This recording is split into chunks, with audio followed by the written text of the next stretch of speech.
కదిలావు కాబట్టి నీకు 2 రొట్లు, నాకు 3 రొట్లు అని చెప్పేసి ఆమె లేచిందంట. అక్కడ కాల్చటానికి భూస్థాపన మరి ఆ కార్యక్రమం అంతా చేయటానికి వచ్చినటువంటి వారు అనుకున్నారంట, వీరు ఎప్పుడూ చచ్చిపోయినట్టున్నారు, వీరు భూతాలయ్యి మనల్ని పంచుకుంటున్నారట, మనల్ని పంచుకున్నట్టున్నారు. ఒకరికి ఇద్దరంట, ఒకరు ముగ్గురంట, మనల్ని పంచుకుని మనం ఏదో మేలు చేద్దాం, వీరికి ఎవరు లేరేమని, వీరి శవాలుగా అయిపోయారని చెప్పి, కుళ్ళిపెట్టు వాసన వస్తుందేమో అని చెప్పి మనం ఇక్కడ దాకా తీసుకొచ్చాము.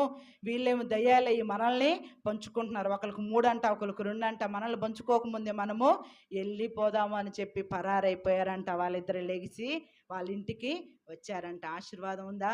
ఆశీర్వాదం లేనే లేదు. సరే, ఇద్దరము సమానమే, ఇద్దరం కష్టపడ్డామా అని చెప్పి ఏదో 2:30 వేసుకొని తిన్న తృప్తిగా చక్కగా తినేసి ఆ రోజు విశ్రాంతి తీసుకుండేవాళ్ళు. అయితే ఎవరికీ తగ్గింపు లేదు.